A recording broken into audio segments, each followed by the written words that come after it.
So in the last video, we looked at just what can happen if we spend our lives predominantly drawing upon our capacities for control, predominantly in control mode, where we're trying to improve our lives by getting and having stuff, but we wake up with to-do lists in our head where everything becomes about what we can achieve, how productive we are.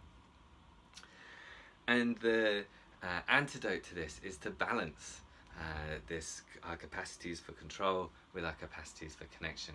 That is, our abilities to be open to what we don't know, our ability to embrace uncertainty and to really get a deeper understanding of what's important to us, what matters, what's good for us. Because otherwise we can radically lose touch, and these crises points like midlife crises, like end of life regrets or tragedies can be these moments in which we realize that we've become lost, that we've somehow along the way come out of contact with what's important in life. So there's, I think, 3 ways in which we can begin to balance these capacities for control with connection. And they're all fairly intuitive.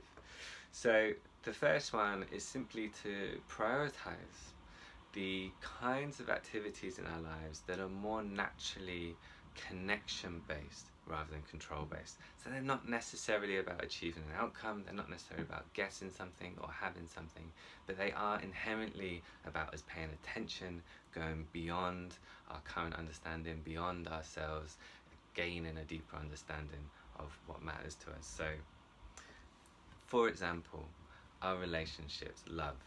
Love is an experience where we are suddenly blasted out from ourselves, our own internal thoughts about what we need to do and who we are, and the various pressures we face and demands we have to uphold.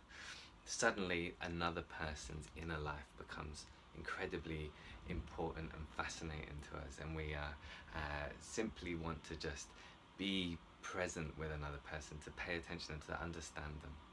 So our relationships do this for us. They take us out of ourselves, they take us out of getting and having, out of our sort of control mentality, and put us more into this open understanding. Another kind of classic example is religious and spiritual activities. So things like mindfulness or prayer or rituals, or even the way we engage with myth, are all about deepening our understanding of the world, paying a kind of non-judgmental attention to our activities. So not simply sorting things quickly into good stuff and bad stuff and trying to have more of the good and less of the bad, but instead just sitting still, paying attention, getting a deeper understanding of what's important. And likewise, on a more secular basis, art and creativity and play and sport and various other kind of physical activities can do this. Again, we're not so outcome focused, we're not so trying to get stuff and have stuff. We can instead just be hyper aware of whatever we're doing, gain new insights from a piece of artwork like a movie or a piece of music. That's one way of doing things, is just to prioritize those kinds of activities in our lives. And we may find that we start to just have more opportunities to be more in contact with what matters for us. But there are other ways in which we can do this too, in which we can balance control and connection.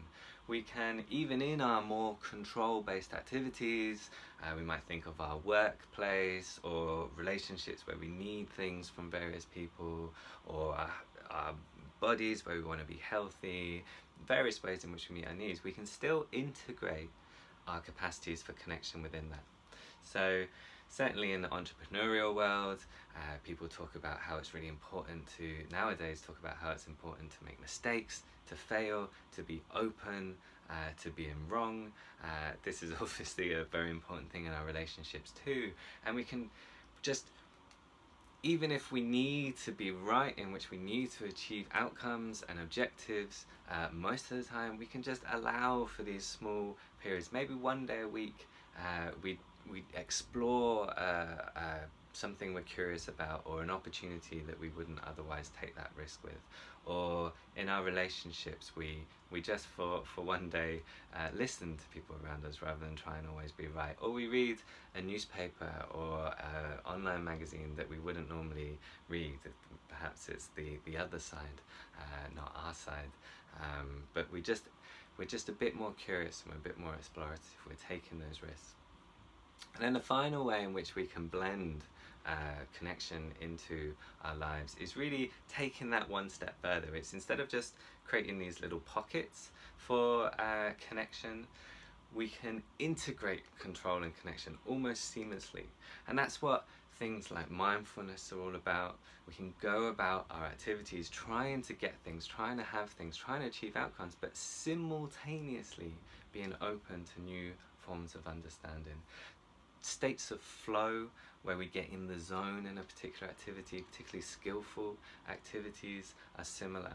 Having a kind of growth mindset to life where we still want to achieve stuff, but if we fail or if we don't progress at the speed in which we want, well, that's an opportunity to learn and to potentially do things better in the future, rather than to kind of instantly label that activity as something we can't do or something that we don't value as much.